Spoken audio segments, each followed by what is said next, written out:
হাসিনাকে পাঠানো আইনি নোটিশ নিয়ে এবার বিস্ফোরক মন্তব্য করেছে ভারত সরকার। এমনই প্রতিবেদন করেছেন ভারতীয় জনপ্রিয় দৈনিক আনন্দবাজার। আর সে প্রতিবেদন নিয়েই শুরু হয়েছে তোলপাড়। কিন্তু কি বলা হয়েছে সেই প্রতিবেদনে, তারই বিস্তারিত থাকছে প্রতিবেদনের বাক্যাংশে। আর কেটিভি নিউজ 24 চ্যানেল থেকে আপনাদের সাথে আছি আমি মেহেদি হাসান।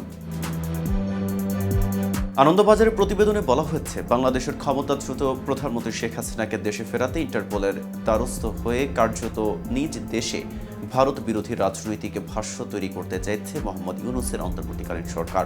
এমনটাই ঘরোয়াভাবে জানাচ্ছে সাউথ ব্লক।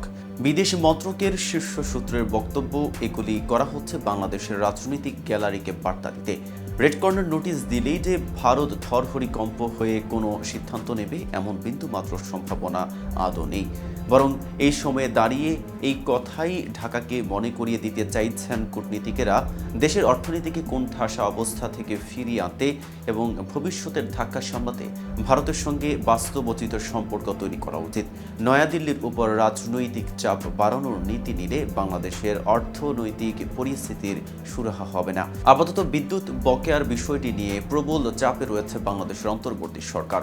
বকেয়া 84.6 কোটি ডলার পরিশোধ না করায় চলতি মাসের প্রথম থেকে বাংলাদেশে বিদ্যুৎ সরবরাহ 60% কমিয়ে দিয়েছিল আদানি গ্রুপ। একই সঙ্গে 7ই নভেম্বর মধ্যে বকেয়া না মেটালে সরবরাহ বন্ধ করার হুমকিও দেওয়া হয়েছিল। এই অবস্থায় দেশকে আধারে ডুবে যাওয়া থেকে বাঁচাতে বাংলাদেশ বিদ্যুৎ উন্নয়ন বোর্ড 17.3 কোটি ডলারের একটি নতুন লেটার অব ক্রেডিট জারি করেছে। অর্থাৎ বকেয়ার কিছু অংশ মেটাতে পেরেছে, এখনও অনেকটাই বাকি। কিন্তু শুধু বিদ্যুৎ ক্ষেত্রেই নয়, অন্য অনেক অর্থনৈতিকভাবে গুরুত্বপূর্ণ বড় পুঁজির প্রকল্পে ভারতের উপর নির্ভরশীল ঢাকা, যা গত কয়েক দশকে সে দেশকে উন্নয়নের পথে এগিয়ে নিয়ে গিয়েছে। গত কয়েক বছরে ভারত প্রায় 800 কোটি ডলার নামমাত্র সুদে ঋণ দিয়েছে বাংলাদেশকে। এছাড়া অনুদান দিয়েছে বিভিন্ন প্রকল্পে, যার মধ্যে রয়েছে সড়ক, রেল, সেচ, নৌ বন্দরের মতো ক্ষেত্র। ওষুধ এবং খাদ্য পণ্যের ক্ষেত্রেও ভারত নির্ভরতা যথেষ্ট। সাউথ ব্লকের হিসাব 2022 থেকে 23 আর্থিক বছরে ভারত বাংলাদেশ বাণিজ্যের পরিমাণ প্রায় 1600 কোটি ডলার। দ্বিপাক্ষিক সম্পর্কে গুরুত্বপূর্ণ স্তম্ভ হয়ে দাঁড়িয়েছে শক্তি ক্ষেত্রের সহযোগিতা।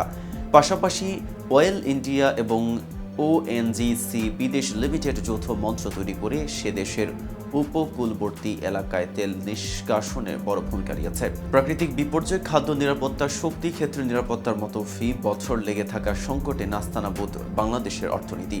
সূত্রের বক্তব্য, এই ক্ষেত্রগুলিতে ভারতের সহায়তা বাংলাদেশের অর্থনীতিকে সামলাতে খুবই জরুরি। এখন শেখ হাসিনার সময়ই বৈদেশিক ঋণের পাহাড় জমেছে।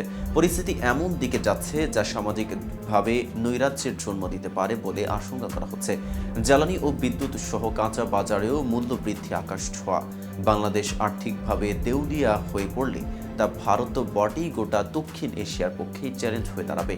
দিল্লির মতে এই কোণঠাসা পরিস্থিতিতে ভারতকে চাপ দেওয়ার চেষ্টা না করে বরং ভারতের সহায়তা নিয়ে অর্থনীতিকে কিছুটা চাঙ্গা করার লক্ষ্য হওয়া উচিত ইউনূস সরকারের। আজ এ পর্যন্তই। সারা দেশের নিত্য নতুন সকল আপডেট পেতে কেটিভি নিউজ 24 এর সাথে থাকুন।